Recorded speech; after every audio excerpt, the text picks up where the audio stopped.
करण वीतराग विज्ञान नमो ताहि जाते भय करंतादिमहा करि मंगल करियो महा ग्रंथ करन को जाते मिले समाज सब आवे निज पदरा आत्मरूपयनुकमय याहि नखे भव सिंधु तरो आत्मरूप। આ શ્રી મોક્ષ માર્ગ પ્રકાશક ગ્રંથ બિરાજમાન છે અને એમાં આપણે પ્રથમ અધિકારના અંતર્ગત અર્યંતાદિકથી પ્રયોજનની સિદ્ધિ ટોપિક પર આપણે ચર્ચા કરી રહ્યા છીએ અને ઘણું બધું અંતર પડી ગયું છે પ્રવચનની વચ્ચે,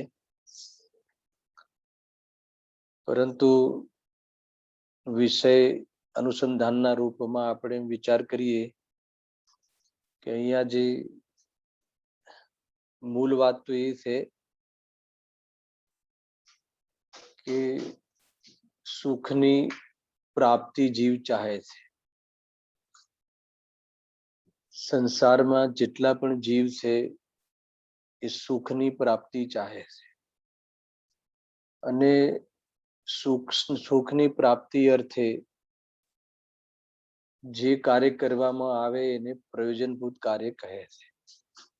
આમ આપણે એમ પણ લઈ શકીએ કે મૂળ પ્રયોજન તો સુખ છે અને સુખ માટે શું કરવું, ઉપાય શું કરવો, એ ઉપાય સુખ માટે પ્રયોજનભૂત છે.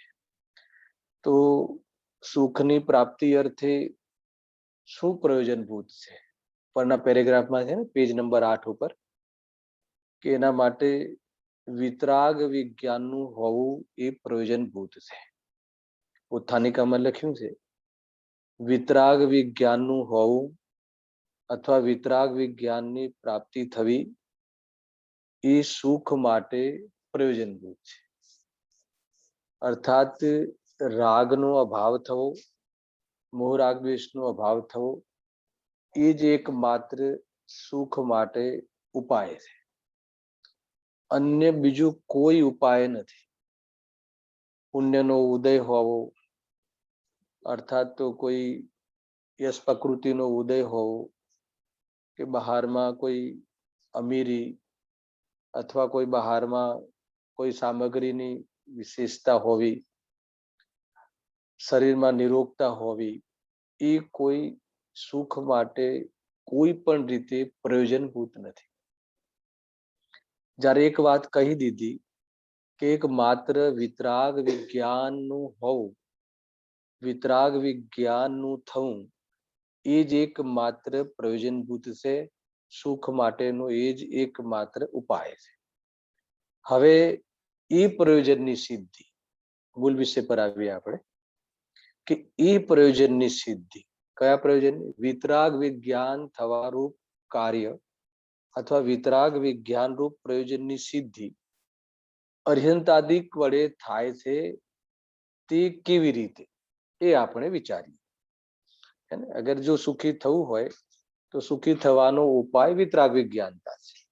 તો વિતરાગ વિજ્ઞાનતા કેવી રીતે પ્રાપ્ત થાય છે?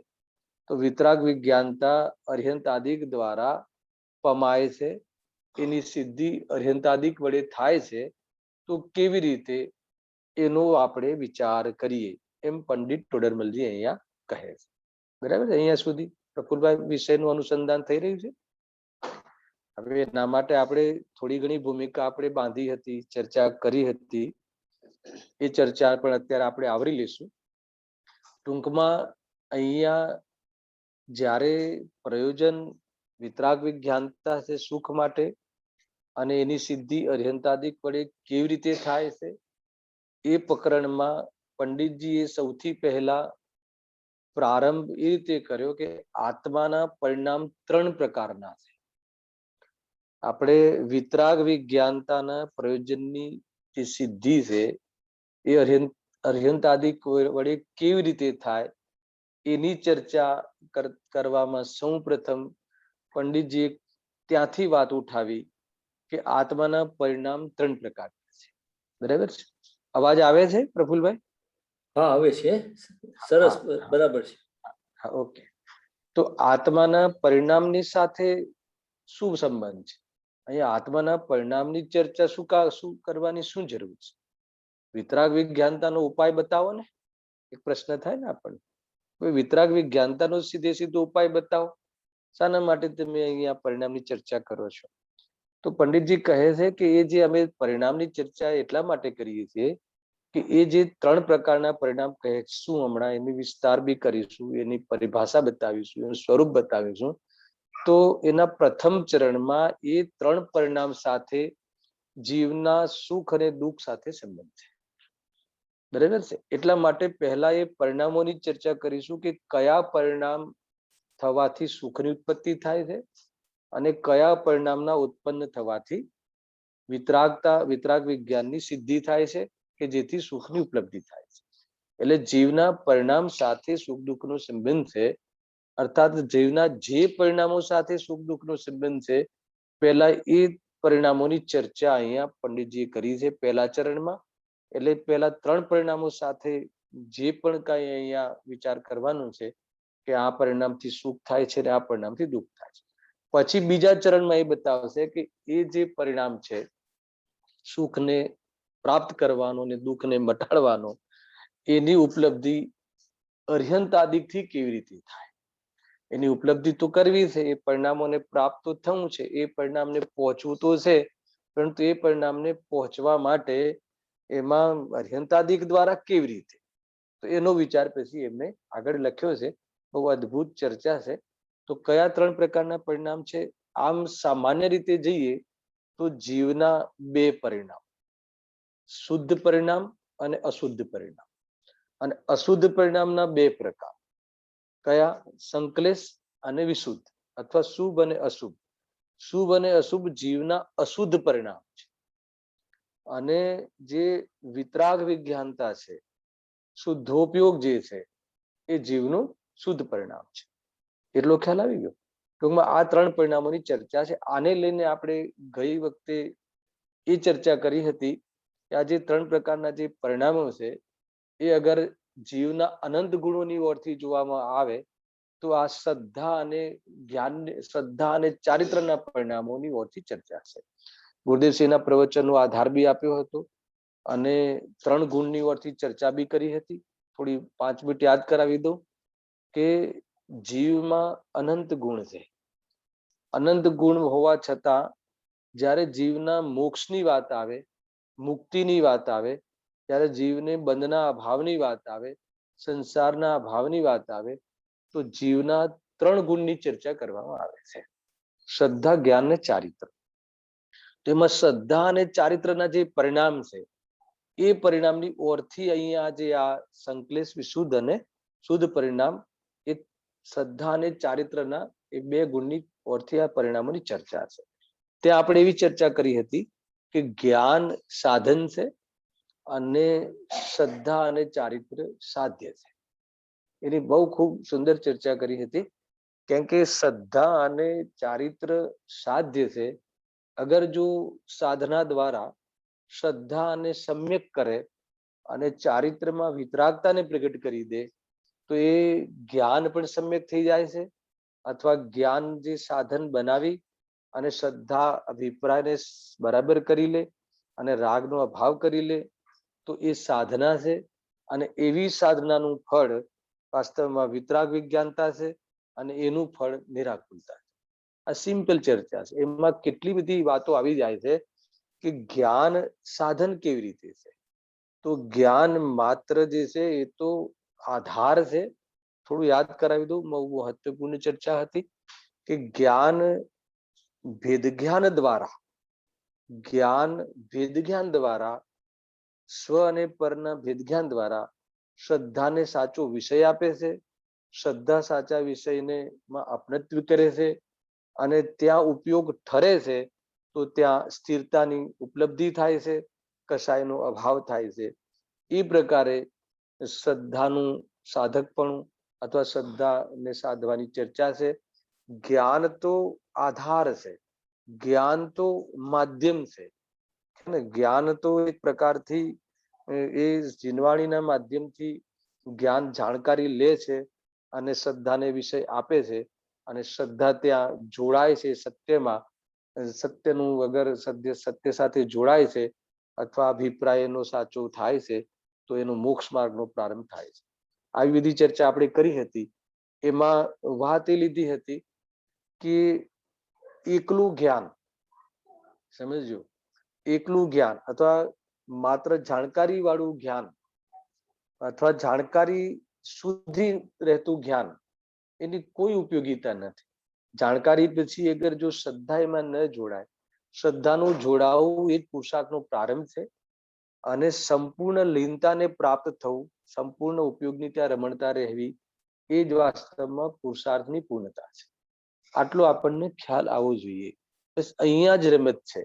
તો પંડિતજીએ જ્યારે આ વિતરાગ વિજ્ઞાનતા કહો, રત્નત્રય કહો, સમ્યક દર્શન જ્ઞાન ચારિત્ર કહો, હે ને, એ શ્રદ્ધા જ્ઞાન ચારિત્રની જે આ શુદ્ધ પરિણતિ કહો, તો એ જ એક માત્ર મોક્ષ માર્ગ કહો, સાક્ષાત મોક્ષ માર્ગ કહો, એ જ માત્ર મોક્ષ કહો અથવા સુખનો ઉપાય છે, અથવા તો એ જ વાસ્તવમાં પ્રયોજનભૂત છે.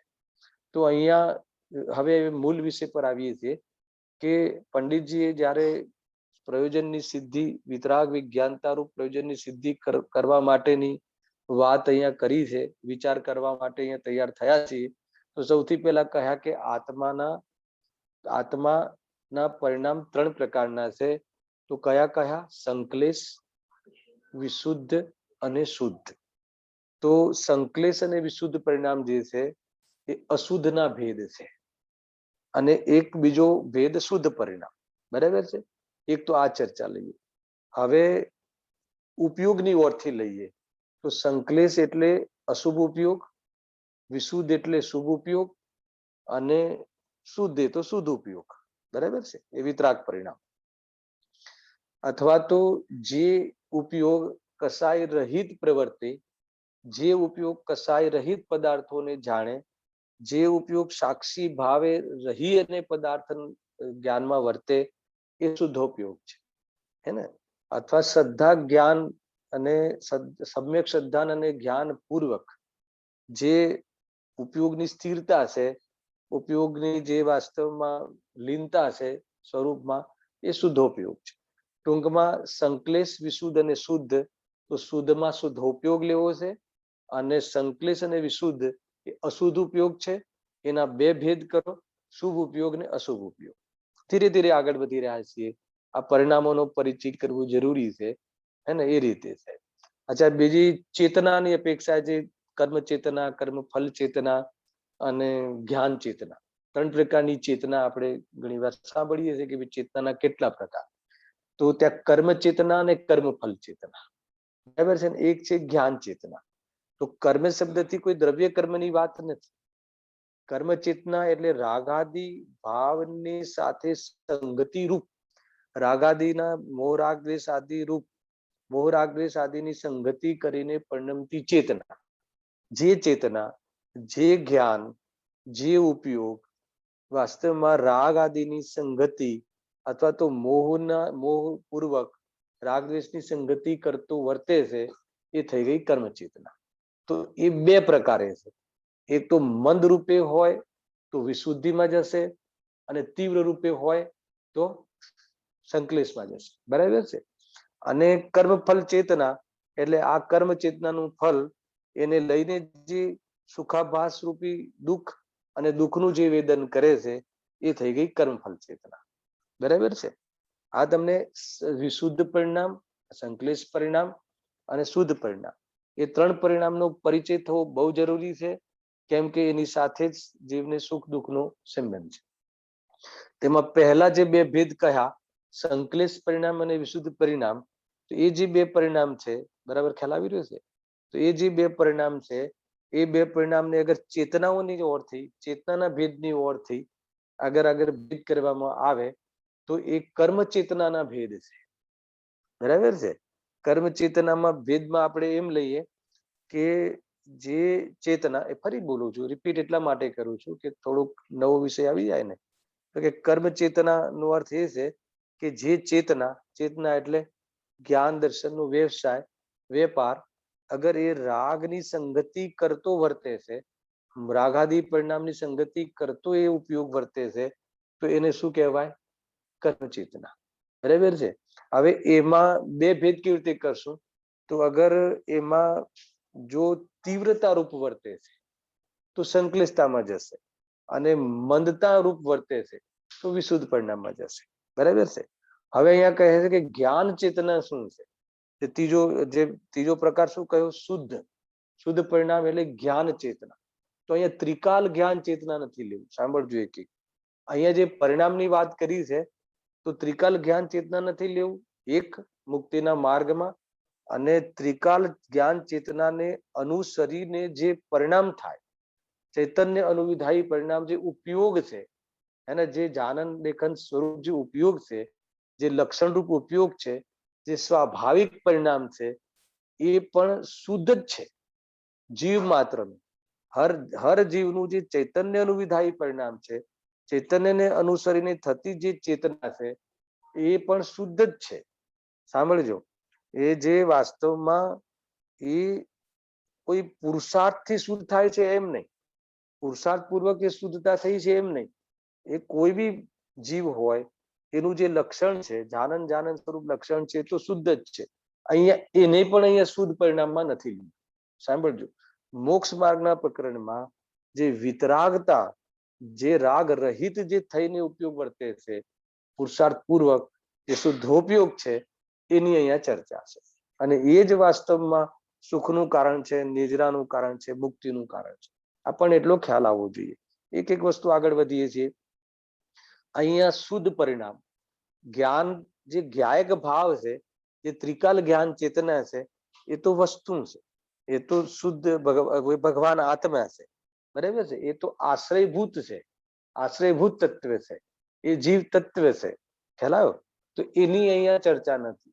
એ જીવ તત્વની જે દ્રષ્ટિ થવી, એ જીવ તત્વની દ્રષ્ટિ અથવા એમાં અપનત્વ બુદ્ધિ થઈને જે વિતરાગ થવાય છે, એ શુદ્ધ પરિણામની ચર્ચા છે. અહીંયા જ્ઞાયક ભાવની વાત નથી. જ્ઞાયક ભાવની દ્રષ્ટિથી થવા વાળી જે શુદ્ધોપયોગ છે, શુદ્ધ પરિણતિ છે, એ શુદ્ધ પરિણામની વાત છે. અને એ જ્યાં સુધી એ પ્રગટ ન થાય ત્યાં સુધી મુક્તિનો માર્ગ અથવા તો સુખની ઉપલબ્ધિ થતી નથી. જીવને આકુલતા મળતી જ નથી જ્યાં સુધી શુદ્ધોપયોગ ન થાય. હે ને? તો અહીંયા ત્રીજો જે શુદ્ધ પરિણામ કહ્યું, એ શુદ્ધ પરિણામમાં જ્ઞાન ચેતના લીધી છે. તો જ્ઞાન ચેતનામાં ત્રિકાલ જ્ઞાન ચેતનાની વાત નથી, અને એ જ્ઞાન ચેતનાને અનુસરીને થતું જે પરિણામ છે, ઉપયોગ પરિણામ છે, એની પણ ચર્ચા નથી. પણ એ ઉપયોગ લક્ષણ દ્વારા, સાંભળજો, તો અહીંયા શું લેવું છે? એ ઉપયોગ લક્ષણ દ્વારા. હવે જ્ઞાન સાધન છે ને, ઉપયોગ સાધન છે. સાંભળજો, ઉપયોગ સાધન છે. એ ઉપયોગ લક્ષણ દ્વારા દેહ અને આત્માને ભિન્ન જાણે, ભિન્ન અનુભવ કરે, દેહથી આત્માને ભિન્ન અનુભવ કરે, આત્માથી દેહને ભિન્ન અનુભવ કરે, અથવા આત્માની રુચિ કરે અને દેહ આદિની રુચિ છૂટે, અથવા દેહના લક્ષથી થતા રાગાદી ભાવને સ્વભાવરૂપ અનુભવ ન કરે. એવી જે ભેદ જ્ઞાન, એવી જે જ્ઞાનની સમ્યક પ્રવૃત્તિ, એવી જે જ્ઞાનનું સમ્યક પરિણમન, જે શ્રદ્ધાને લઈને જે થાય છે, એ જે શુદ્ધોપયોગ, પદાર્થોને જાણે તો ખરું. સાંભળજો, પદાર્થોને જાણે ખરું, પણ કસાય રહિત જાણે. પદાર્થોને, પર પદાર્થોને જાણે તો ખરો, પરંતુ એ પોતાનામાં મિલાવ્યા વગર જાણે, મિલાવ્યા વગર અનુભવે. ખ્યાલ આવ્યો? તો એવો જે ઉપયોગ છે, જ્ઞાનનું એવું સાચું કાર્ય છે, એવું સાચું કાર્ય છે, એ શું કહેવાય છે? શુદ્ધ પરિણામ છે. વાત જ્ઞાનની ઓરથી ઉપાડી છે, બરાબર છે, પરંતુ અહીંયા શુદ્ધ પરિણામ એટલે શુદ્ધોપયોગ, એટલે વિતરાગ ઉપયોગ. શુદ્ધોપયોગમાં શું કોને કહેવાય? લાસ્ટ ટાઈમ મેં કદાચ કહ્યું હતું કે અહીંયા શુભ ઉપયોગ, અશુભ ઉપયોગ અને શુદ્ધોપયોગ, કે જે ઉપયોગ સ્વભાવ પૂર્વક પદાર્થોમાં વ્યવસાય કરે છે એ શુભોપયોગ છે. જે ઉપયોગ પાપ પૂર્વક એને અર્થાત તો અશુભ ભાવ પૂર્વક પદાર્થોનું લક્ષ્ય કરીને વ્યવસાય કરે છે અશુભ ઉપયોગ છે. જે ઉપયોગ પદાર્થોને કશાય રહિત જાણવામાં વર્તે છે, કશાય રહિત જાણવા રૂપે વર્તે છે, એ શુદ્ધ ઉપયોગ છે. જાણે ખરું પણ કશાય રહિત જાણે, જો આ છે ને આ એ જ શુદ્ધ ઉપયોગ છે. આપણને એવું લાગે કે પરને ન જાણે, એમ નહીં, જાણે પણ કશાય રહિત થઈને જાણે. કેમ કે કેવલ જ્યાં અત્યારે એ જે શુદ્ધોપયોગની એનો જે અભ્યાસ થાય છે, શુદ્ધોપયોગની જે ઉપલબ્ધિ થાય છે, એ જ શુદ્ધોપયોગ પૂર્ણ રૂપે જ્યારે પ્રગટ થાય છે ત્યારે સકલ ઘે જ્ઞાય તદપી નિજાનંદ રસ લીન, સારા પદાર્થોને જાણે છે પરંતુ કશાય રહિત થઈને જાણે છે. એ ઉપયોગની શુદ્ધતા છે. એકલું જ્ઞાન રહે, ઉપયોગ એકલો ઉપયોગ રહે. એકલો ઉપયોગ એટલે કશાય રહિત ઉપયોગ, એનું નામ એકલો ઉપયોગ. ત્યારે શુદ્ધ ઉપયોગ કહેવાય છે. એ શુદ્ધ પરિણામ છે. બરાબર. એ રીતે આપણે આ ત્રણ પરિણામોનું ઓર એ પ્રકારે વિશ્લેષણ કર્યું. હજુ પરિભાષાઓ આપણે જોઈએ છીએ. સાંભળો, અહીંયા પરિભાષાઓ બી જોઈએ છે, પરંતુ જે પણ આ સંબંધી જેટલી બી ચર્ચા અપેક્ષિત છે એટલી પહેલા આપણે કરીએ છીએ. સાંભળજો. હવે અગર 7 તત્વને અંતર્ગત અગર આ ત્રણ પરિણામોની ચર્ચા કરીએ છીએ તો જે સંશ્લેષ અને વિશુદ્ધ જે પરિણામ છે એ કયા તત્વમાં ગર્ભિત થશે? આશ્રવ તત્વ અને બંધ તત્વમાં. બરાબર છે. અને ભલે શુભ રૂપ હોય કે અશુભ રૂપ હોય, અને ચાહે સંશ્લેષ રૂપ હોય કે ચાહે વિશુદ્ધ રૂપ હોય, પણ એ આશ્રવના ભેદ છે, અથવા એ તો બંધ તત્વના અંતર્ગત થવા વાળા પરિણામ છે. બરાબર. એક તો એ ચર્ચા થઈ. અને જે શુદ્ધ પરિણામ છે એ કયા તત્વની ઓળખી થશે? સંવર, નિજરા અને મોક્ષ.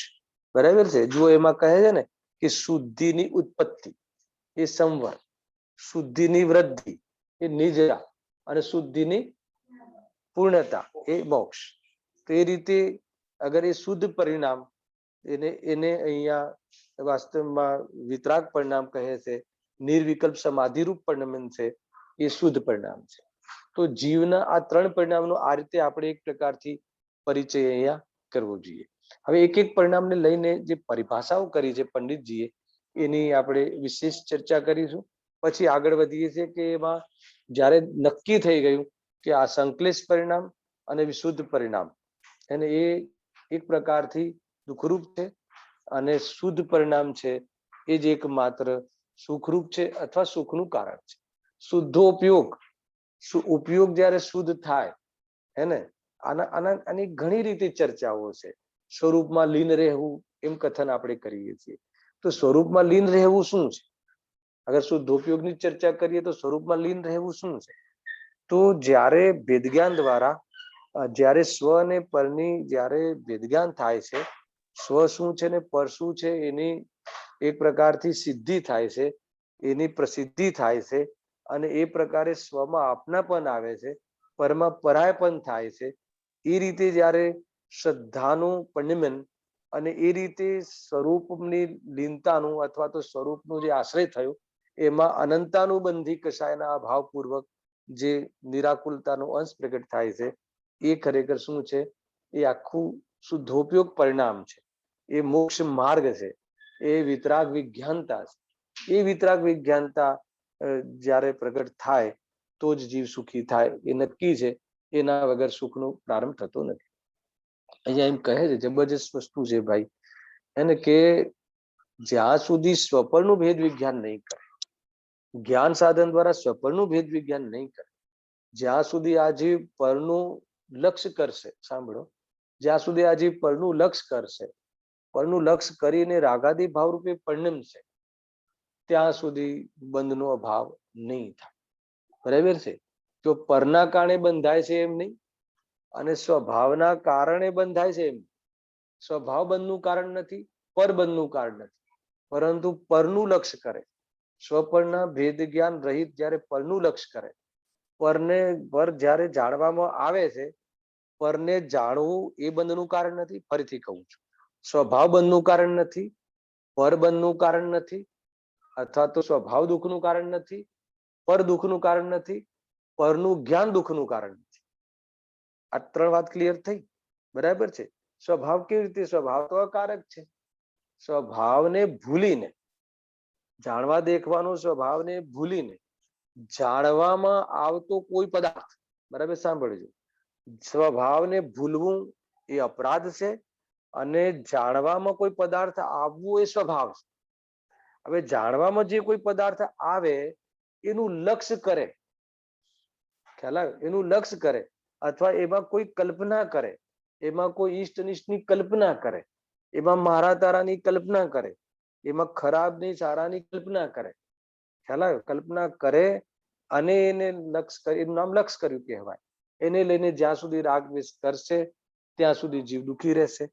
પરંતુ જ્યાં જ્ઞાન લક્ષણ દ્વારા, જ્ઞાન સાધન દ્વારા સ્વ શું છે ને પર શું છે, સ્વભાવ શું છે ને વિભાવ શું છે, એનો વિભાગ કરે, એનો વિભાગ વર્તે અને જ્યારે સ્વભાવની દ્રષ્ટિ, એટલે સ્વભાવની દ્રષ્ટિ એટલે શું કે આ જ્યારે કેવો છે સ્વભાવ, કેવો છે? એને પરિપૂર્ણ છે, જાણે છે, દેખે છે અથવા સ્વયંને પ્રકાશતું પરને પ્રકાશે છે એટલે પૂર્ણ છે, પણ એને પરરૂપે થતું નથી એટલે શુદ્ધ છે.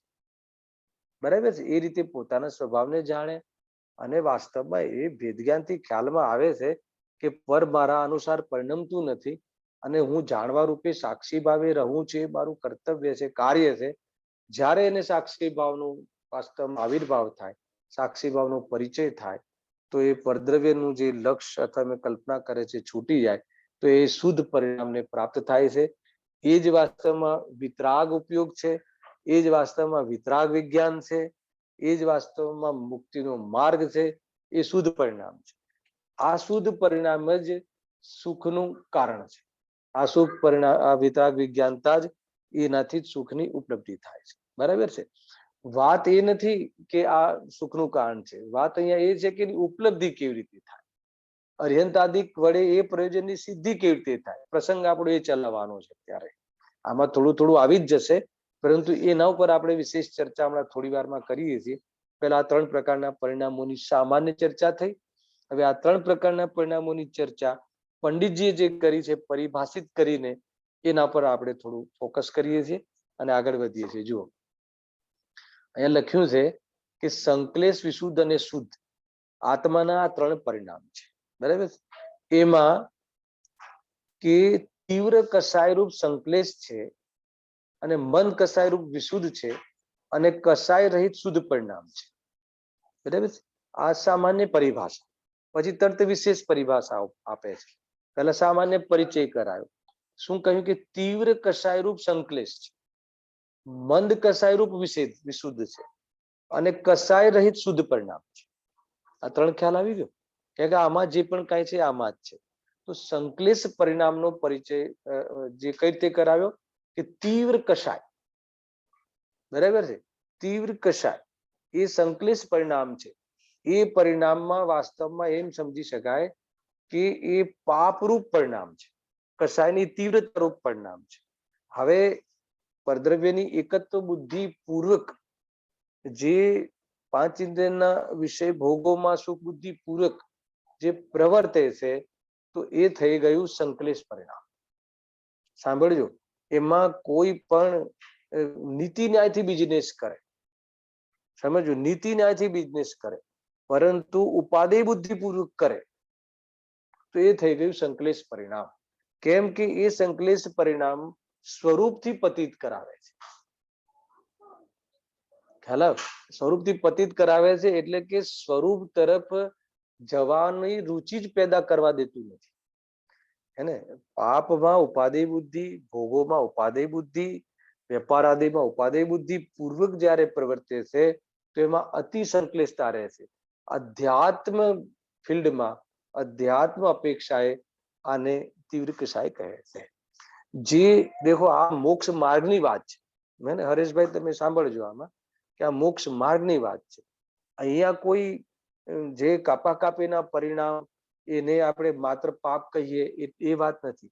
અહીંયા જે સ્વરૂપથી દૂર રખાવે, જે સ્વરૂપની પતિત કરાવે, જે સ્વરૂપની ઓર જવામાં રોકે, ખ્યાલ આવ્યો? કે જ્યાંથી સ્વરૂપમાં જવાનો કોઈ સ્કોપ જ નથી, જે પરિણામથી સ્વરૂપમાં જવાનો ઉપાય જ સંભવ નથી, હેલા ઉપરથી સ્વરૂપની વિરુદ્ધમાં વર્તે તો એ થઈ ગયું સંકલેશ પરિણામ, એ થઈ ગઈ તીવ્ર કષાય. જ્યાં પોતાનું કામ, જ્યાં વિતરાગ વિજ્ઞાનતાનું કામ જ્યાં સધે નહીં, જેના માધ્યમમાં રહીને ન સધે, એને અહીંયા સંકલેશ પરિણામ કહે છે, એને અહીંયા તીવ્ર કષાય કહે છે. ખ્યાલ આવ્યો? માનો તીવ્ર ક્રોધ આવવો અને તીવ્ર માન લો કે કોઈ ભોગોમાં કોઈ વિશેષ તીવ્રતા રહેવી, અહીંયા એટલી જ વાત નથી. અહીંયા ઉપાદેય બુદ્ધિપૂર્વક, ખ્યાલ આવ્યો? શ્રદ્ધા અને ચારિત્રના દોષ બે સાથે લેવા, હે ને? જે ભોગાદિના ભાવ ચારિત્રનો દોષ છે, પણ ઉપાદેય બુદ્ધિપૂર્વક ભોગાદિના પરિણામ, વ્યાપાર આદિના ભાવ ચારિત્રનો દોષ છે. ખ્યાલ આવ્યો કે નહીં? લોક વ્યવહાર આદિ ચારિત્રનો દોષ છે. ખ્યાલ આવ્યો? પરંતુ એમાં ઉપાદેય બુદ્ધિપૂર્વક કરે, કર્તવ્ય બુદ્ધિથી કરે તો એ સંકલેશ પરિણામ છે. એને અહીંયા અધ્યાત્મ માર્ગમાં એને તીવ્ર કષાય કહે છે, કે જે પોતાના સ્વરૂપથી દૂર રાખે, પોતાના સ્વરૂપમાં જવાનો વિચાર જ્યાં સંભવે નહીં, તો એ અહીંયા કહે છે સંકલેશ પરિણામ છે. કેમ કે મારે આની સાથે વિશુદ્ધ પરિણામ લેવું છે. વિશુદ્ધિ કોને કહેવી એ અહીંયા પહેલા લઈએ છીએ આપણે. અહીંયા પહેલી જે ચર્ચાઓ છે, આ જે અહીંયા 3 પરિણામોની ચર્ચા છે, ઘાતી કર્મની ઓરથી છે. તરત જ કર્મની ઓરથી પરિભાષાઓને વિશેષ બતાવવા વાળા છે. એટલે આમાં વિશેષ ચર્ચા આપણે કરી રહ્યા છીએ. જો તીવ્ર કષાય રૂપ સંકલેશ છે, મંદ કષાય રૂપ વિશુદ્ધ છે. સંકલેશતાની ખ્યાલ આવી ગયો દર્શન? સંકલેશ પરિણામ આપણને એવું નથી કે કોઈ બહુ તોફાન કરતું હોય કે બહુ ઉછલકૂદ કરતું હોય કે મારામારી કરતું હોય, એ સંકલેશ પરિણામ છે એમ નહીં. સંકલેશતાનો અર્થ ખ્યાલ આવ્યો કે નહીં? કે પોતાના આત્માને, પોતાના સ્વરૂપને જે સંકલેશતા અપાવે, સંકલેશતા અપાવવાને જ ઉપાદેયતા માને, એને અહીંયા તીવ્ર કષાય કહ્યું છે. ખ્યાલ આવે? એ અહીંયા મૂળ વાત એ છે. કેમ કે અહીંયા સંકલેશતાની પરિભાષા કરતા પંડિતજી કહે છે કે તીવ્ર કષાય રૂપ સંકલેશ છે. તો તીવ્ર કષાયમાં આ લેવું છે.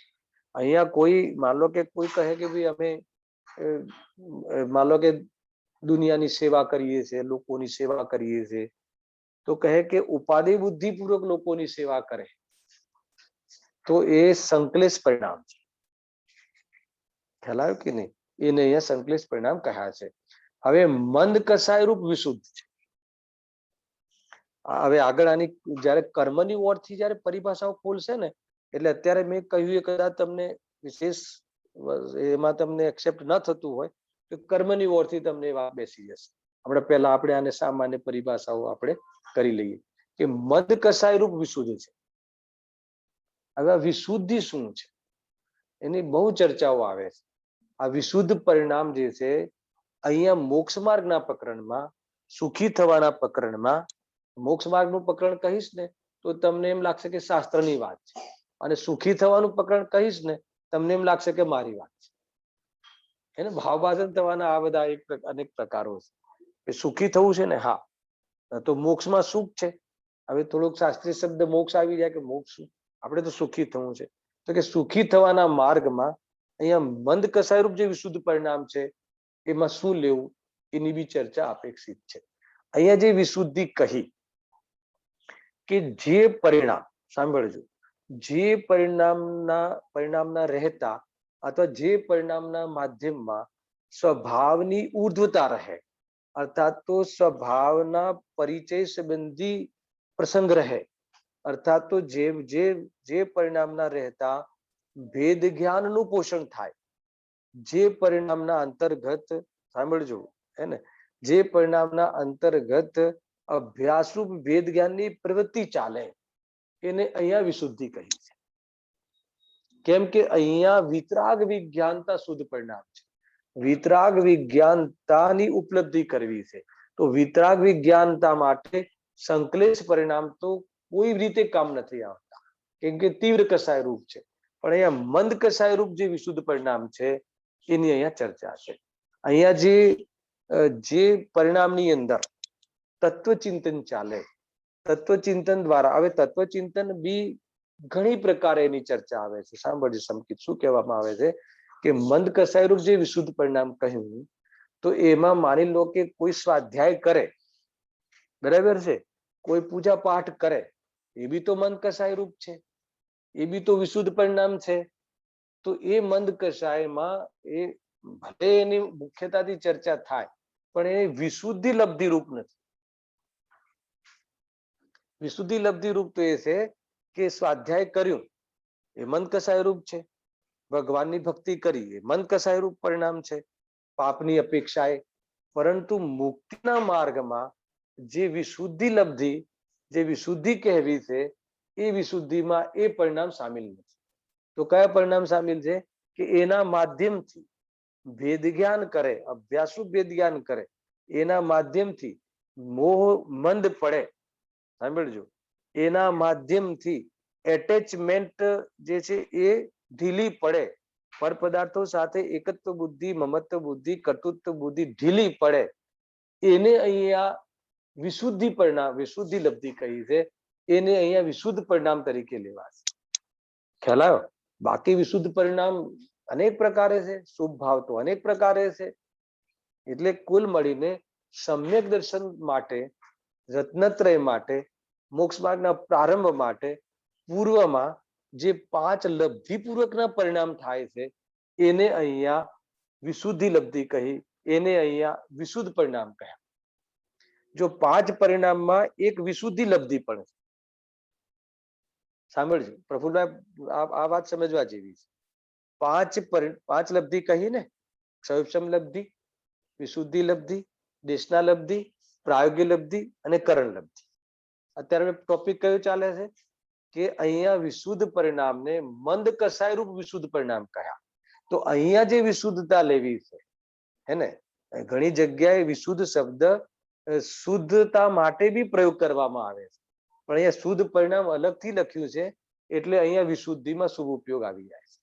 શુભ પરિણામ કહો, શુભ ઉપયોગ કહો, પણ અહીંયા શુભ પરિણામ બી કઈ સ્તરના હોય છે, કઈ ક્વોલિટીના હોય છે. તો કઈ ક્વોલિટીના પરિણામને આપણે વિશુદ્ધતામાં લેવા? તો એમાં એમ કહે છે કે જે 5 લબ્ધિપૂર્વક પરિણામ છે કે જે સમ્યક દર્શનના પૂર્વ પાત્રતામાં લીધું છે, કે જે પણ કોઈ જીવને સમ્યક દર્શન થશે એને બાહ્યમાં 2 પ્રકારની પાત્રતા કહી. કયા 2 પ્રકારની પાત્રતા કહી? એક તો સંઘી પંચેન્દ્રિયપણો, બરાબર છે, હિત અહિતનો વિચાર કરી શકે એટલું સામાન્ય જ્ઞાનની વર્તી કહી. અને બીજું 5 લબ્ધિ પૂર્વક જીવને સમ્યક દર્શન થાય છે. 5 લબ્ધિના કારણે નહીં, શુભના કારણે શુદ્ધતા થાય છે એમ નહીં, પણ જ્યારે શુદ્ધતા થશે તો એના પૂર્વમાં 5 લબ્ધિ પૂર્વક વિશુદ્ધિ હોય છે. એમાં જે બધી વાત છે એમાં અર્હંતાદિકથી પ્રયોજનની સિદ્ધિ ત્યાં આવશે, કારણ કે એમાં દેશના લબ્ધિ મુખ્ય છે. એમાં અર્હંતાદિકનો રોલ ક્યાં આવે છે તો કે દેશના લબ્ધિમાં આવે છે. આ 5 પરિણામ મંદ કસાય રૂપ વિશુદ્ધ ભાવ છે જીવના. ખ્યાલ આવ્યો? મુક્તિના માર્ગમાં આ ભાવ લેવા છે. બાકી કોઈ ગમે એટલા મંદિર બંધાવે કે કોઈ ગમે એટલા શાસ્ત્ર ભણાવે, ખ્યાલ આવ્યો, વ્રત તપ કરે, એ જે શુભ ભાવ ભલે હોય પરંતુ એ વિશુદ્ધ પરિણામના અંતર્ગત એ વાસ્તવમાં નથી લેવા. ખ્યાલ આવ્યો? વિશુદ્ધનો જે એક ભેદ છે, પણ મુક્તિના માર્ગમાં એને વિશુદ્ધિ નથી કહેતા અહીંયા. ખ્યાલ આવ્યો? અહીંયા શું કહે છે કે મંદ કસાય રૂપ જે વિશુદ્ધતા છે એ શું છે? તો કહે છે કે માન લો કે ક્ષયોક્ષમ લબ્ધિ, એક એક પંક્તિમાં હું તમને એનો ભાવ વાચન કરાવી દઉં. ક્ષયોક્ષમ લબ્ધિ, ક્ષયોક્ષમ અલગ છે, ક્ષયોક્ષમ લબ્ધિ અલગ છે. ક્ષયોક્ષમ બધાને હોય છે અને ક્ષયોક્ષમ લબ્ધિ પાત્ર જીવને હોય છે. ખ્યાલ આવે? ક્ષયોક્ષમ લબ્ધિ શુદ્ધતામાં આવે છે, ગર્ભિત શુદ્ધતામાં આવે છે. ક્ષયોક્ષમ લબ્ધિ શુદ્ધતાના નિમિત્ત કારણમાં આવે છે. શુદ્ધતા નથી, શુદ્ધતાના કારણમાં આવે છે, નિમિત્ત કારણમાં આવે છે. ક્ષયોક્ષમ લબ્ધિ જ્ઞાનની ઓળથી છે, પરંતુ એ જે છે એ વિશુદ્ધ ભાવની ઓળથી હોય છે. ક્ષયોક્ષમ લબ્ધિ, ક્ષયોક્ષમ એ જ્ઞાનનો ભેદ છે. ક્ષયોક્ષમ એ જ્ઞાનનું પરિણામ છે. ઉઘાડરૂપ જ્ઞાનને ક્ષયોક્ષમ કહે છે. પણ એ ક્ષયોક્ષમ લબ્ધિ શું છે કે જે જ્ઞાનમાં સુખની શોધ થાય, જે જ્ઞાન સુખની શોધ કરવા તૈયાર થાય એને ક્ષયોક્ષમ લબ્ધિ કહી છે. તો જીવના પરિણામ સાથે સંબંધ છે. એને જ્ઞાન તો છે એની પાસે, પરંતુ જે જ્ઞાનમાં જે પણ કોઈ એ જાણે છે ત્યાં એને સુખ ભાસતું નથી, તો એનું જ્ઞાન સુખની શોધ માટે તૈયાર થયું છે એનું નામ ક્ષયક્ષમ લબ્ધિ છે. બરાબર છે કે ભાઈ જે બી એને બહારમાં અનુકૂળતા છે, બહારમાં પુણ્યનો ઉદય ખૂબ છે, બહારમાં ઇજ્જત ખૂબ છે, છતાં એને સુખની શોધ રહે કે અહીંયા સુખ નથી એમ ભાષિત થાય છે. જ્ઞાનમાં એવો નિર્ણય થાય છે, જ્ઞાન એ રીતે એ પ્રકારે તૈયાર થાય છે કે સાચું સુખ ક્યાં છે. સાચા સુખની શોધનો જ્ઞાનમાં એક પ્રકારથી વિકલ્પ ઉભો થવો એને વિશુદ્ધિ, એને ક્ષયક્ષમ લબ્ધિ કહે છે. ખ્યાલ આવ્યો? હવે બીજી વાત આવે છે, વિશુદ્ધના પાંચે પ્રકાર આ વિશુદ્ધ ભાવ છે, એમાં બીજી નામ છે વિશુદ્ધિ લબ્ધિ. બરાબર? અવિશુદ્ધિ લબ્ધિ કેવી રીતે થશે?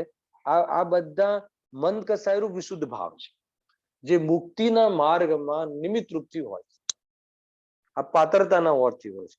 હવે વિશુદ્ધિ લબ્ધિ કેવી રીતે છે કે માની લો કે જેને જ્ઞાનની શોધ થઈ ગઈ, હવે એને પાંચ ઇન્દ્રિયના જે વિષય છે, ભોગની જે અનુકૂળતાઓ બી બહુ છે, પરંતુ એમાં એ તરફની રુચિ ઘટવી, અરુચિ રહેવી.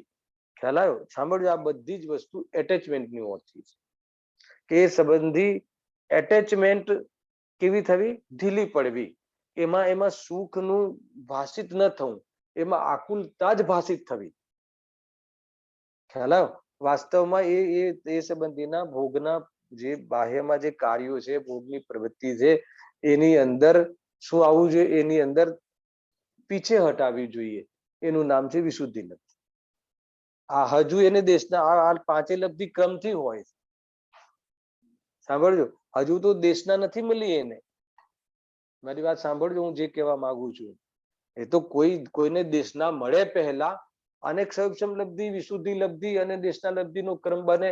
એક એવો જીવ પણ હોય છે, પણ ઘણા જીવ એવા હોય છે જે પશુ છે, પ્રાણીઓ છે, અજૈન છે, જેને ભગવાનની વાત સાંભળી જ નથી, પરંતુ જયારે એની સમ્યક દર્શનની પાત્રતાની અંતર્ગત એને જયારે એનું જ્ઞાન, એને હજુ કશી ખબર બી નથી, પણ એના જ્ઞાનમાં એવો નિર્ણય થાય છે કે નહીં, સુખ તો બીજે ક્યાંય હોવું જોઈએ. આજે આપણને બહારમાં અનુકૂળતાઓ મળી છે, એમાં સુખ લાગતું નથી, તો એની સુખની શોધ માટે વિચાર ચાલુ થઈ ગયો. ક્ષયક્ષમ લબ્ધિ છે, એને લઈને જે બાહ્યમાં એને જે પણ એની ભૂમિકાના અનુસાર જે ભોગના બધી કાર્યો હોય છે, એની અંદર એને રૂચતું નથી, એની અંદર એમાં એને રૂચતું નથી જરા પણ, તો એ વિશુદ્ધિ લબ્ધિ છે. એવા જીવને સાંભળજો, જ્યારે દેશના ભગવાનની વાણી અથવા શાસ્ત્રના માધ્યમથી એને તત્વ જ્ઞાન મળે છે, એની શોધમાં એને તત્વ જ્ઞાનનો પરિચય થાય છે, તો હવે સાંભળજો, દેશના અલગ છે, દેશના લબ્ધિ અલગ છે. ભલે એક જ કથન મળી જાય સુગાણીજીની જેમ, અને રાગ જુદો અને આત્મા જુદો, અને આખું પરમાગમનો સાર એમને મળી ગયું. આ દેશના મળી. પેલી તૈયારી તો હતી. કઈ તૈયારી હતી? હે ને? વિશુદ્ધિ લબ્ધિ અને ક્ષયક્ષમ લબ્ધિ, એ તો તૈયાર હતી. હવે દેશના મળી, આ બાજુ દેશના લબ્ધિ તૈયાર થઈ. હવે દેશના લબ્ધિ શું છે? તો એને જે રૂચતું નતું ભોગાદિમાં, સાંભળજો, એમાં જે એટેચમેન્ટ હતી પહેલા, એ એટેચમેન્ટ હવે ઢીલી પડવા લાગી. સિદ્ધાંતોના માધ્યમથી, ક્રમબદ્ધ પર્યાયના માધ્યમથી, અથવા તો એક દ્રવ્ય બીજા દ્રવ્યનું કરતું નથી, સિદ્ધાંતોના માધ્યમથી એ દેશના સાંભળીને, એ દેશના કાને પડી, અથવા પૂર્વમાં સાંભળી હોય તો યાદ આવી ગઈ, જે બી રીતે સાક્ષાત સાંભળી અથવા પૂર્વમાં સાંભળી હોય એ યાદ આવી ગઈ પ્રત્યક્ષ જ્ઞાનથી, જે બી રીતે. ખ્યાલ આવ્યો કે નહીં? કોઈ સાક્ષાત ગુરુ મળે અથવા સ્વયં પૂર્વમાં જે સાંભળ્યું હોય એને સંસ્કાર વશે ને ફરીથી એના જ્ઞાનમાં જ્ઞેય બન્યું, જે બી રીતે બન્યું, એનું કોઈ મહત્વ નથી. કોઈને સાક્ષાત મળે અથવા કોઈને પ્રત્યક્ષમાં કોઈ ગુરુ મળે, કાં તો પૂર્વનું સાંભળીને એને યાદ આવે, જે બી રીતે. ખ્યાલ આવ્યો? વગર એ દેશના એના જ્ઞાનમાં જ્ઞેય બને છે. તો દેશના લબ્ધિ એટલે શું છે કે એનું જે વાચ્ય છે, એનું જે સાર છે, એના જે સિદ્ધાંતો છે, એ સિદ્ધાંતોનું પોષણ થવા લાગે. એનો જે નિર્ણય થયો તત્વનો, એ દ્રઢ થવા લાગે, અથવા એને મોહની મંદતા પ્રારંભ થઈ. સાંભળજો, કસાયની મંદતા અલગ છે, મોહની મંદતા અલગ છે. અહીંયાથી તમે આ સાંભળજો, આ બધી જે ચર્ચા થાય છે એ શ્રદ્ધાના ઓરથી ચર્ચા થાય છે. આ શ્રદ્ધા પર જ ચર્ચા છે. બહારમાં કસાય તો બની શકે કે વધે, હે ને, બહારમાં કસાયો વધતી લાગે પરંતુ મોહ ઢીલો પડે, એટેચમેન્ટ ઢીલી પડે છે. આપણે જનરલી એને આપણે જીવમાં બીજા વ્યક્તિમાં કે સ્વયંમાં કસાયમંદ પડે છે એ તરફ આપણું ધ્યાન જાય છે, હે ને, અને કસાયનો અભાવ પહેલા ચાહીએ છીએ, મોહના અભાવ તરફ આપણે વિચાર જ નથી કરતા. મિથ્યાત્વ દોષ જ નથી લાગતો. આ જીવને કસાય દોષ લાગે છે પણ મિથ્યાત્વ દોષ નથી લાગતો. અહીંયા કહે છે કે મિથ્યાત્વ તો અપરાધ છે, કસાય તો સામાન્ય દોષ. ખ્યાલ આવ્યો? તો અહીંયા એ સાંભળો, અહીંયા જે મોહ જે છે, મોહ મંદ પડે છે. દેશના લબ્ધિમાં શું થાય છે? દેશના લબ્ધિમાં જે મોહ મંદ પડે છે અથવા તો મોહની મંદતાનો પ્રારંભ થઈ જાય છે. એટલો એ ખ્યાલ રાખો કે એ જે એનો નિર્ણય જે થયો, એને જે રૂચતું નતું, રાગમાં રૂચતું નતું, ભોગોમાં રૂચતું નતું, તો એ હવે એનો નિર્ણય પાકો થવા લાગે છે અને એ ભોગોની એટેચમેન્ટ જે છે ઓર વિશેષ એમાં ઢીલી પડે છે. સાંભળજો વાત શું ચાલે છે એ અહીંયા. અને આગળ હવે પ્રાયોગિક લબ્ધિ, હવે એને અભ્યાસુ વિજ્ઞાન વાળી મેટર ચાલુ થઈ જાય છે. હવે નિરંતર જ્યારે બી કોઈ બી ઘટના ઘટે ઉદયોમાં, તો એને આ એક જ વાતનું પોષણ થાય છે કે વાસ્તવમાં કસાયમાં દુઃખ છે, કસાય રહિત જ સુખ છે. એનો જે નિર્ણય છે એનું જ વાસ્તવમાં દ્રઢતા વધે છે. હર પ્રસંગમાં એનો આ પ્રયોગ નિરંતર વિચારે કે વગર વિચારે ચાલુ રહે છે. આ ખ્યાલ આવ્યો કે નહીં? અને આ બધામાં કોઈ કસાય મટી જશે કે કસાય મંદ પડે છે એની વાત નથી. અહીંયા કસાયની ઓરથી કથન છે પણ એમાં મોહની મુખ્યતાથી વાત છે કે એમાં મોહ મંદ પડે છે, એટેચમેન્ટ એની ઢીલી પડે છે, મોહ ઘડે છે. અને પ્રાયોગિક લબ્ધિમાં એટલો ઘડે છે કે તરત જ કરણ લબ્ધિમાં આવે છે. અને કરણ લબ્ધિમાં એમ કહેવાય છે કે મિથ્યાત્વ કોમામાં જતું રહે છે, હે ને. એની જે ગર્ભિત શુદ્ધતા એટલી વધે છે. આ સમ્યક સન્મુખ મિથ્યા દ્રષ્ટિ થઈ ગયું. આ તમને ખ્યાલ આવે છે હું જે કહેવા માંગુ છું એ? એમાં હું તમને વચ્ચે એક થોડી આ વાત તમે ફિક્સ ડિપોઝિટમાં રાખજો. વિશુદ્ધિને સમજવા માટે ઓર એક થોડી વાત કરું છું કે માની લો કે આપણે એમ વિચાર કરીએ કે એક છે વ્યવહારાભાસી મિથ્યા દ્રષ્ટિ, એક છે સમ્યક સન્મુખ મિથ્યા દ્રષ્ટિ અને એક છે સમ્યક દ્રષ્ટિ. બરાબર છે? એ ત્રણેય સંબંધી અગર એ ત્રણેયમાં વિશુદ્ધિની ઓરથી જોઈએ, ત્રણેયની ઓરથી વિશુદ્ધિની ઓરથી જોઈએ કે જે વ્યવહારાભાસી મિથ્યા દ્રષ્ટિ શું કોને કહેવાય કે એનો જે વ્યવહાર છે, આ જે વ્યવહારાભાસી મિથ્યા દ્રષ્ટિ કે સમ્યક સન્મુખ મિથ્યા દ્રષ્ટિ એ જૈન મત અનુયાયી મિથ્યા દ્રષ્ટિના ભેદ છે. નિશ્ચયાભાસી, વ્યવહારાભાસી, ઉભયાભાસી. બરાબર છે? એટલે એનો અર્થ કે એનો જે વ્યવહાર છે અથવા વ્યવહારની વિષય વસ્તુ છે, વ્યવહારની વિષય વસ્તુમાં જ્ઞાનની ઓરથી એને 7 તત્વ સંબંધી પરિચય, 6 દ્રવ્ય તરફનો પરિચય યથાર્થ હોય છે અથવા એને બરાબર ખબર હોય છે. એનું જે જીવન છે, જે એનું જે આચરણ છે એ ચરણાન યોગના અનુસાર હોય છે. એનો સાર જે વ્યવહારની વિષય વસ્તુ છે એ બધો ચરણાન યોગની અનુસાર હોય છે. સાંભળજો, હવે કહે છે કે છતાં બી એને વ્યવહારાભાસી મિથ્યા દ્રષ્ટિ કેમ કહ્યું? કેમ કે એમાં એને ધર્મનો આભાસ એક, અને સમ્યક સન્મુખ મિથ્યા દ્રષ્ટિ એને પણ વ્યવહાર આવો જ હોય છે. અને સમ્યક દ્રષ્ટિ એને તો નિશ્ચય નહીં સહિત વ્યવહાર નહીં વિષય વસ્તુ હોય છે. એટલે એની તો એ ચર્ચા જ નથી, કેમ કે એનો વ્યવહાર તો સાચો હોય છે, કેમ કે એમાં ઉપાધિ બુદ્ધિ નથી હોતી અને સ્વભાવમાં ઉપાધિ બુદ્ધિ હોય છે અને સારો વ્યવહાર હોય છે, બધો જ વ્યવહાર હોય છે. એટલે એ તો સમ્યક દ્રષ્ટિ છે. પણ જે વ્યવહારાભાસી મિથ્યા દ્રષ્ટિ અને સમ્યક સન્મુખ મિથ્યા દ્રષ્ટિનું ડિફાઇન કેવી રીતે કરશે? કેમ કે સમ્યક સન્મુખ મિથ્યા દ્રષ્ટિને બી એવો જ વ્યવહાર હોય છે કે જેવો વ્યવહાર જ્ઞાનીઓને હોય છે અને જેવો વ્યવહાર વ્યવહારાભાસી મિથ્યા દ્રષ્ટિનો. બરાબર છે? તો છતાં બી એ વ્યવહારાભાસી મિથ્યા દ્રષ્ટિ બી નથી અને સમ્યક દ્રષ્ટિ બી નથી. તો પછી એ ક્યાં ઉભો છે? ક્યારે વિચાર કર્યો? એ જીવ ક્યાં ઉભો છે? એને કોઈ આભાસ બી નથી, વ્યવહાર આભાસ બી નથી. આભાસ હોય તો સમ્યક સન્મુખ મિથ્યા દ્રષ્ટિ ના કહેવાય. 3 આભાસથી રહિત હોય છે અને સમ્યક તો બી નથી. અને વ્યવહાર બધો જ જ્ઞાની જેવો કહો કે વ્યવહારાભાસી મિથ્યા દ્રષ્ટિથી જે બી વ્યવહાર હોય છે એવો વ્યવહાર આને હોય છે. તો ફરક ક્યાં પડ્યો મારે એ બતાવવું છે. વિશુદ્ધિ ક્યાં બેઠી છે? વિશુદ્ધિ ક્યાં બેઠી છે કે વ્યવહારાભાસી મિથ્યા દ્રષ્ટિને તો ઉપાદેય બુદ્ધિ હોય છે. હવે આને ઉપાદેય બુદ્ધિ ઢીલી પડે છે, પોષણ નથી કરતું. વ્યવહારાભાસી મિથ્યા દ્રષ્ટિ ઉપાદેય બુદ્ધિનું પોષણ કરે છે અને આ પોષણ કરતો નથી. ખ્યાલ આવ્યો? તો એનું નામ વિશુદ્ધિ.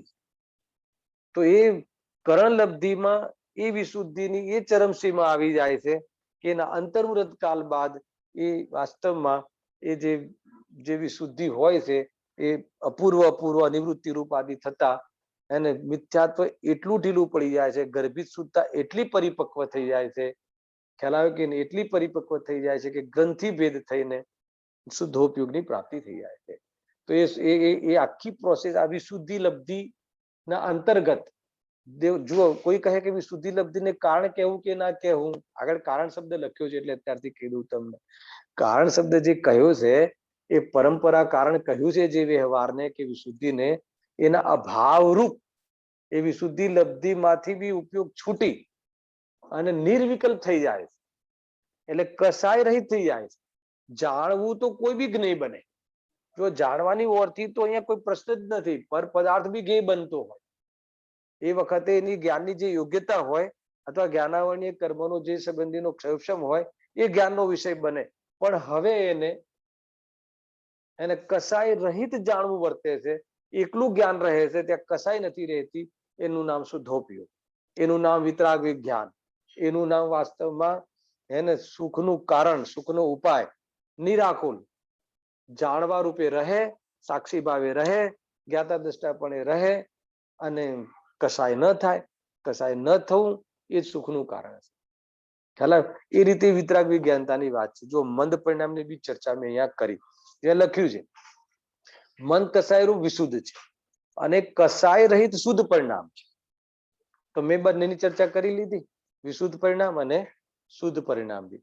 હવે સાંભળજો, હવે પંડિતજી આને એક એક પરિણામને કર્મની ઓરથી સમજાવે છે. અને અહીંયા પ્રથમ પેરેગ્રાફમાં જે ઘાતી કર્મની ઓરથી ચર્ચા છે. કેમ કે અહીંયા જે પણ આત્માના સ્વભાવ સાથે જે પણ અહીંયા આવરણ છે કે સ્વભાવનો જે ઘાત થાય છે એમાં ઘાતી કર્મ નિમિત્ત બને છે. બરાબર છે? એટલે ઘાતી કર્મની અહીંયા મુખ્ય રૂપથી ચર્ચા છે.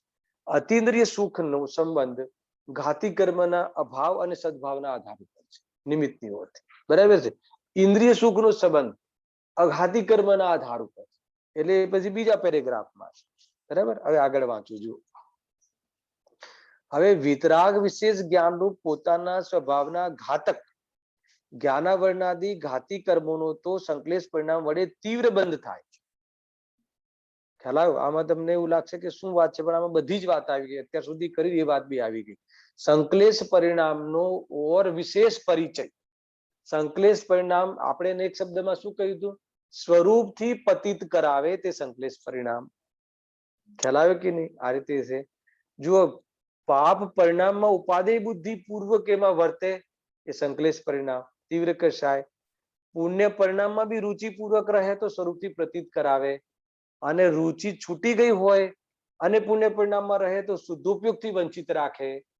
પરંતુ એવો શુભ ઉપયોગ કે જે શુદ્ધોપયોગનો ત્યાં વિચાર કરી શકે અને પછી શુદ્ધોપયોગમાં આવીને શુભોપયોગનો ત્યાગ કરે, એ વાસ્તવમાં ધર્મ છે. આખી રેન્જ આ રીતે છે. થોડું તમને કઠિન પડશે પણ એનો ધીરે ધીરે આનો ખુલાસો આગળ વધશે. જુઓ, અહીંયા શું કહું છું, કર્મની વટી પહેલા સમજો. સંકલેશ પરિણામને કેવી રીતે કીધું છે. હવે વિતરાગ વિશેષ જ્ઞાન રૂપ પોતાના સ્વભાવના ઘાતક આવ્યું ને. વિતરાગ વિજ્ઞાનતા જે સુખનું કારણ છે, શુદ્ધોપયોગ જે વાસ્તવમાં મોક્ષનું સાક્ષાત કારણ છે, એનું ઘાતક, એનું ઘાત કરવા વાળા કયા કર્મ છે? જ્ઞાનાવરણાદી ઘાતી કર્મોનો તો સંકલેશ પરિણામ વડે તીવ્ર બંધ થાય. ખ્યાલ આવ્યો? કે એ જે સ્વભાવને પ્રગટ જ ના થવા દે. આપણે શરૂઆતમાં લીધું ને સંકલેશ પરિણામમાં કે સ્વભાવ તરફ જવાનો એને ભાવ જ ના આવે. જે પરિણામમાં રહેતા તીવ્ર કસાયમાં એ સ્વભાવની વાત સાંભળવા તૈયાર ના. માન લો કે જેને જે બી વિષય હોય, વિષય કોઈ બી હોય, પાંચેન્દ્રિયના કોઈ બી વિષયમાં જયારે તીવ્રતા આવે, માન લો કે તમને ભોજનનો તીવ્ર કષાય હોય, અભક્ષ ભોજનનું સેવન કરતા હોય, તો હવે એને જીવ વિશે સમજાવીએ કે ભગવાન આત્મા છે, તે સમજવા તૈયાર નહીં થઈ જાય. એને એટલી ગ્રધતા હોય ભોજનની કે જીવના પ્રાણઘાત થવાની કિંમત ઉપર બી ભોજન કરે.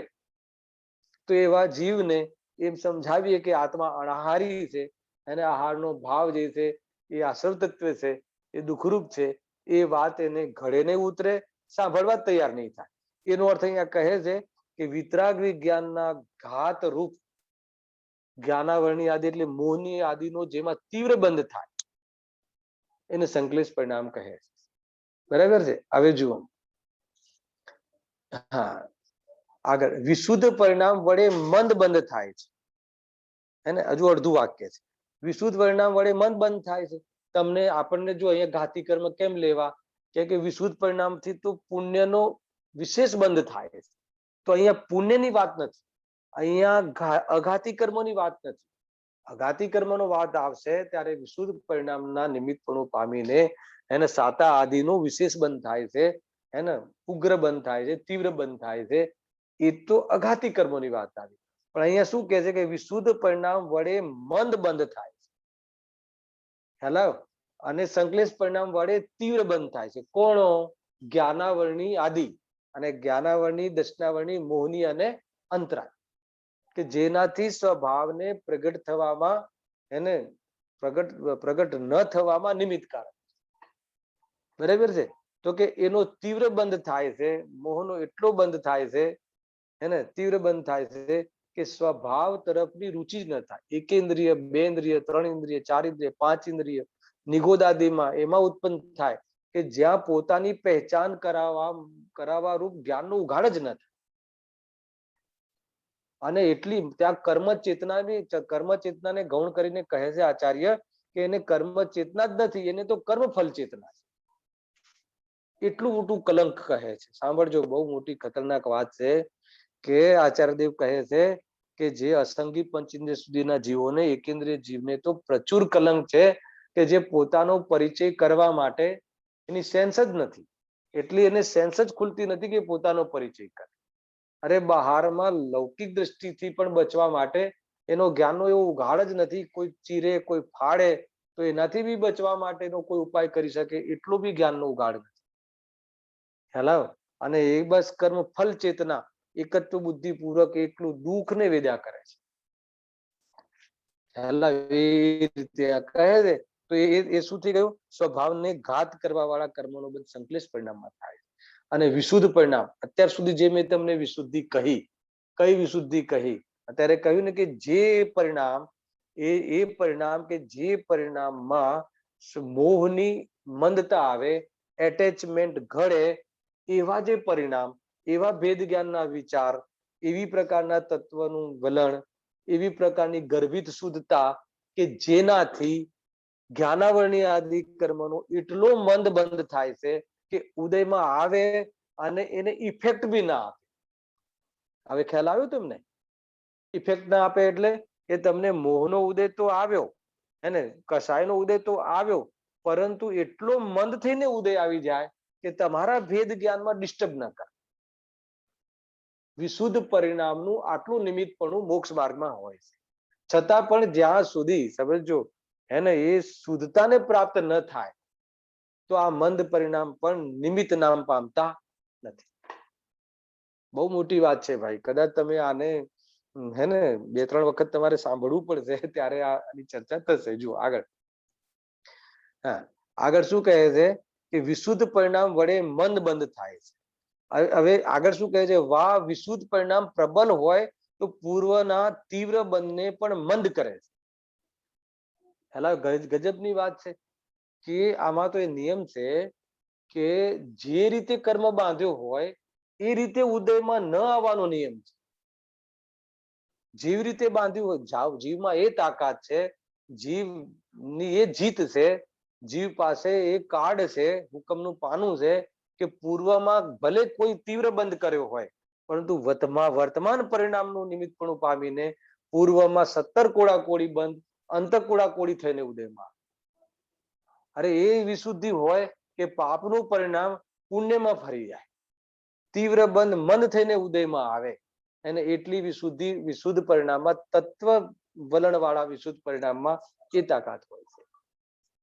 તો પછી તત્વની અનુભૂતિ થાય, મોહનો અભાવ થાય, એને હેને અનંત સુખની પ્રાપ્તિ કેમ ના થાય? અનંતાનુબંધીના અભાવમાં અનંત સંસાર કેમ ના બને?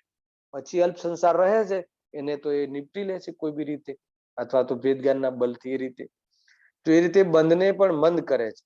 તથા શુદ્ધ પરિણામ વડે બંધ થતો જ નથી, કેવળ તેની નિજરાત થાય છે. જો મંદ પરિણામમાં એક સાવધાની રાખવી, નિજરા ન કહી, પણ એ પ્રકારનો અવસર આપી દે છે. તમારો જે અંદરનો અંતરંગ પુરુષાર્થ, જે પેટનો પુરુષાર્થ, જે ગર્ભિત શુદ્ધતા, તમને એ રીતનો અવસર આપી દે છે. ખ્યાલ આવે કે નહીં? કે ત્યાં તમે વિશેષ વેદજ્ઞાન કરીને સ્વરૂપમાં સમાઈ શકો. પરંતુ નિજરા નથી થતી એનાથી બી. 17 કોડાકોણીની અંતઃ કોડાકોડી થાય, પરંતુ એક કર્મનો પણ અભાવ થતો નથી. પણ જ્યાં સ્વરૂપમાં ડૂબ્યો ત્યાં કર્મના ભૂક્કા થઈ જાય છે, અને કર્મ બાંધવાના જે ભાવો છે એનો પણ અભાવ થઈ જાય છે. એ શુદ્ધોપયોગ કહો, એ અથવા શુદ્ધ પરિણતિ કહો, જે આગળ જઈને પરિણતિ રહે છે ને, તો એ વાસ્તવમાં શુદ્ધ ભાવ છે જીવનો. એ અહીંયા કર્મના અભાવનું કારણ છે. અહીંયા સુધી અહીંયા 3 ભાવનો પરિચય કરાયો. હવે વિષય મૂળ ચાલુ થાય છે કે આ જે વિતરાગ વિજ્ઞાન જે છે, એ જે આ શુદ્ધ ભાવ છે, એ જે પ્રયોજનભૂત ભાવ જે તમે કહ્યો, એની સિદ્ધિ કેવી રીતે થાય? તો હવે મૂળ વિષય ચાલુ થાય છે કે અર્યંતાદિક વડે એની સિદ્ધિ થાય છે. તે કેવી રીતે, એની ચર્ચા અહીંયા હવે પ્રારંભ થાય છે. પહેલા 3 પરિણામનો પહેલા ચરણમાં પરિચય કરાયો. હવે સેકન્ડ ચરણમાં અમને એ બતાવો, અમે સંકલેશ પરિણામને સમજી લીધું, અમે વિશુદ્ધ પરિણામને સમજી લીધું, શુદ્ધ પરિણામને અમે સમજી લીધું. હવે શુદ્ધ પરિણામની પ્રાપ્તિ કેવી રીતે થાય એનો તમે અમને ઉપાય બતાવો, અથવા એ અર્યંતાદિક વડે થાય તો કેવી રીતે થાય છે, એની ચર્ચા હવે આપણે નેક્સ્ટ સેશનમાં કરીશું. બરાબર છે? એ પ્રમાણે આપણે આગળ હવે વિચાર કરીશું. સહેજાનંદી શુદ્ધ સ્વરૂપી અવિનાશી આત્મ સ્વરૂપ. સહેજાનંદી શુદ્ધ સ્વરૂપી અવિનાશી આત્મ સ્વરૂપ. સહેજાનંદી શુદ્ધ સ્વરૂપી અવિનાશી આત્મ સ્વરૂપ.